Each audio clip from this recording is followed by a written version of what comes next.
you're like me, you remember growing up in the 60s, and that was a really cool early rock time for me for music.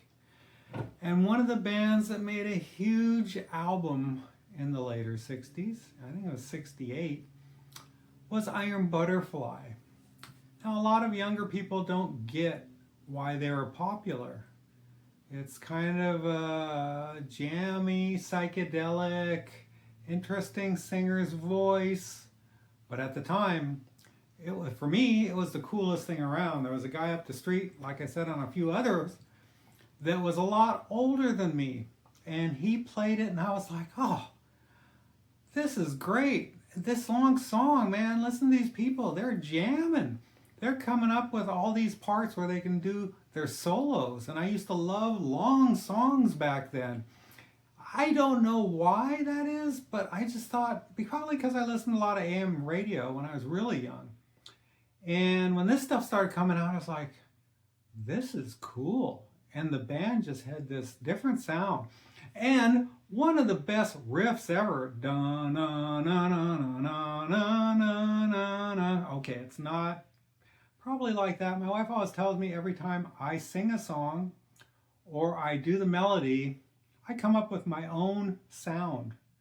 And you can take that two ways. Good, bad, I don't care. It was a great riff. And that's the Inagaddadavida song. That's the album. Now that song was just them practicing and jamming in the studio, and they just kept the tape rolling. And afterwards, that's what became this song. And everybody, well, not everybody knows, but one of the things is how they got the title. And that was Doug Ingle, who was the guy who wrote the song, wrote most of their songs, played keyboards and was lead singer, drank, I guess, well, this is what the drummer said, is that he drank about a gallon of wine, and he was going to call it In the Garden of Eden, and it came out Inagaddadavida, all slurred. Well, that turned into a good jam. And people nowadays might not think it's a good jam. You had, like I said, Doug Ingle, who was on his Vox Continental organ, which had a unique sound, 60s sound, but he had that churchy sound background. I loved that. I loved the one part when they came out of, I think it was after the guitar solo and he did his keyboard solo, and it sounded kind of Eastern. I thought that was a really cool part for me.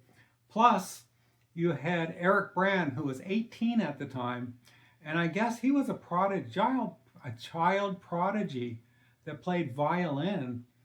And yeah, he was even, I think he was accepted in the Boston Symphony Orchestra as a youngin', but he wanted to take guitar up, and he did. And he has the old Mossrite guitar. It was a surf guitar that the Ventures used to use, and for some reason the guy before him on the first album was a different guitarist. He decided to keep that one, and I think it was a Mossrite pedal that was that over-the-top fuzz for the time, which sounds a little, I don't know, excessive at the time now, but it was really cool back then.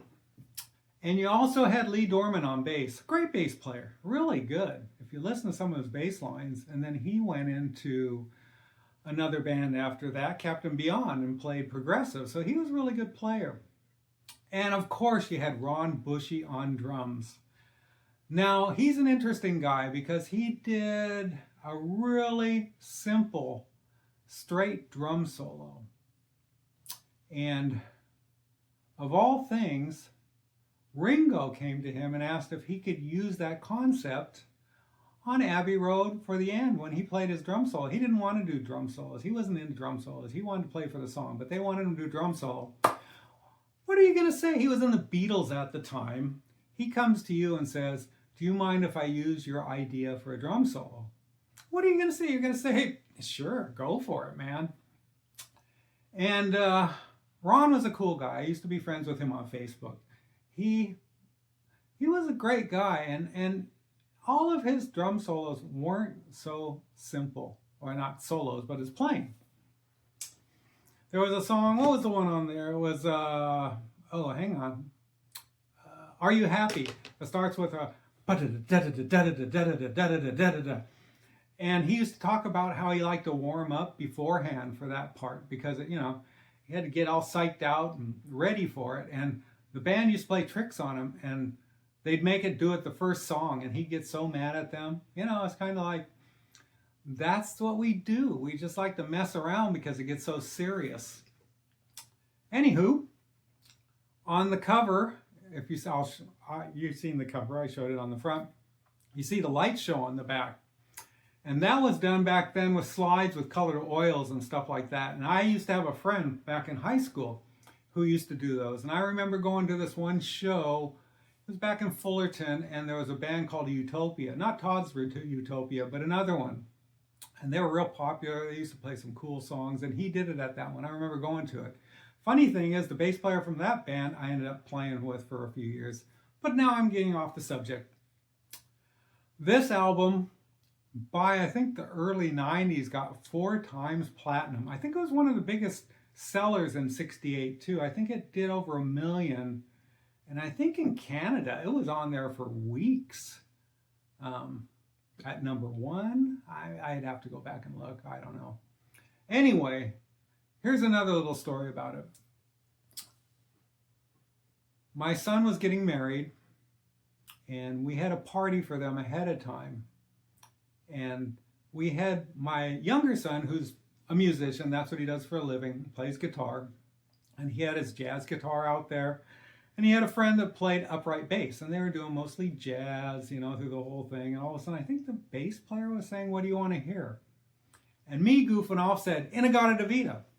Well, my son didn't know, but he knew how to play it, taught him real quick, and they did that with an upright bass and a 335, kind of a Gibson, you know, it can play anything, but he had it set as a jazz guitar outside. And afterwards, this one guy came up to me. He was a guy from the 60s, you know, like me, a little bit older, and came up and said, "You guys made my day." Now, this band influenced so many people. They influenced Soundgarden, Slayer, Uriah Heep, Mountain, oh man, Rush, Alice Cooper. Now Rush, I know Neil Peart said, what drummers do you like? And I know one of them was the original drummer from Utopia with Todd Rundgren. He said he really liked what he's doing on that first album. And the one he said he didn't like was this drum solo. But it's iconic just like the album. This thing is so cool. Now, they're not jazz, but back then when you jammed, you're a jam band, it was improvisation, which probably took off from jazz groups, even though they didn't sound anything like it. But an iconic album. I love this album. I still do. I don't know what it is. Maybe it's the time growing up. Now, I got this cover. I don't know if you can see it, but when you move it, the butterfly moves, and so do the guys. I thought this was a cool one. Anyways, a longer one, just rambling along. Dean Kurtz, Dino's Rock Talk.